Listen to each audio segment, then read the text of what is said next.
Hi everybody, my name is Barry Schwartz and this is the Search Buzz video recap. Today, at least the published date of this video is October 6th, Friday, but I actually pre-recorded this on Wednesday, October 4th. I am offline.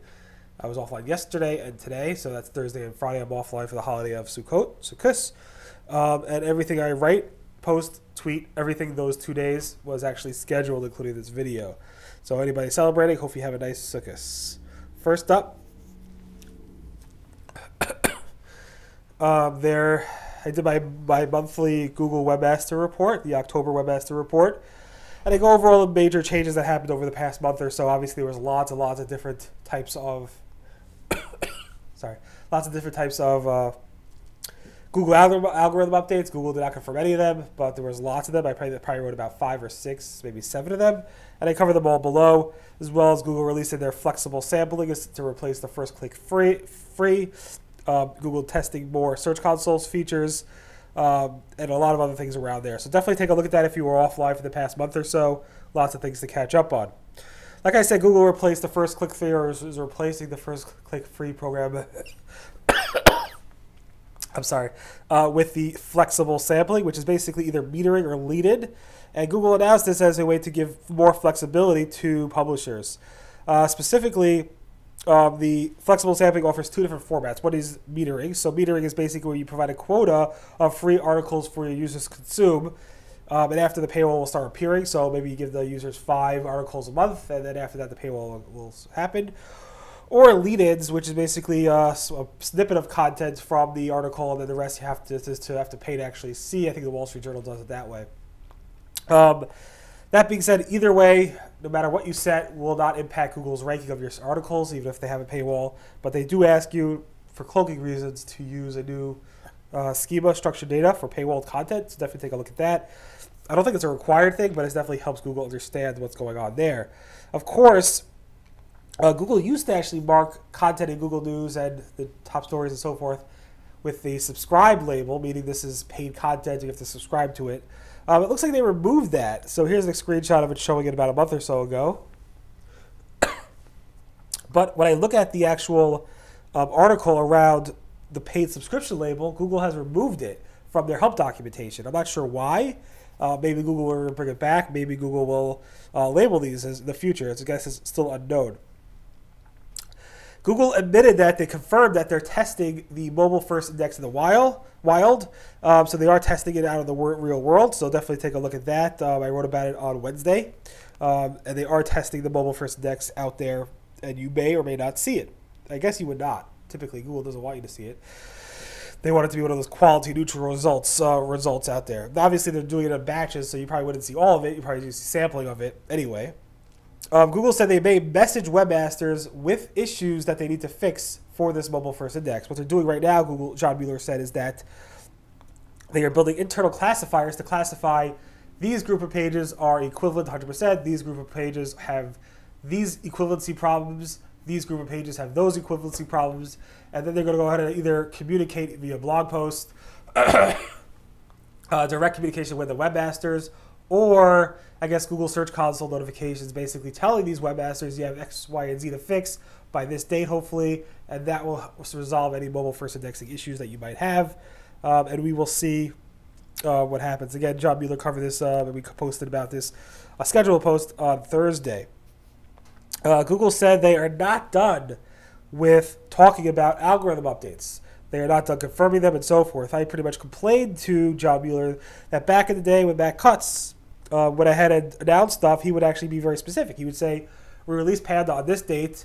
It affected 1.3% of the search queries. And he used to do this all the time. In fact, he even confirmed that when there were multiple algorithm updates. So they once released, I think, a Panda or Penguin algorithm with an EMD update. In 1 week, they actually confirmed 3 updates in 1 week, overlapping each other. And John and Google's excuse for not confirming these updates is because Google constantly pushing stuff out. But Matt Cutts always confirmed them, or confirmed them mostly. And I went through a lot of questions with John Mueller about this, saying why not now, et cetera, and he tries to explain. I really think it's about Matt Cutts used to sit in these, I guess, release meetings where they actually would go ahead and say, all right, you can release this to the search index and see how it goes, or release it, it's confirmed and it's approved. I don't think John Mueller and Gary actually sit in those meetings. They probably have access to it, but I don't think they sit in those meetings. And because of that, they probably don't have access to go ahead and know that knowledge, or maybe they're not allowed to tell that. I don't know. Either way, Matt Cutts was very more transparent in those days. Google is now showing 10 search suggestions in the autocomplete. It used to be when they actually killed off Google Instant several months, or actually a few months ago. They removed the suggestions, and now it went down to 4 suggestions, and now it's back to 10 suggestions in the autocomplete, which is a pretty good thing for search marketers. Google is testing a blue instant label as opposed to a gray amp label in the search results. So here's a screenshot of it. You can see now it says instant as opposed to amp. This is the test up here. Google Site Links search box is back. We reported last week that there was a bug that removed the Site Links search box. The Site Links search box was basically a search box within a snippet that was gone as of last week, and now it's back. Google fixed the bug.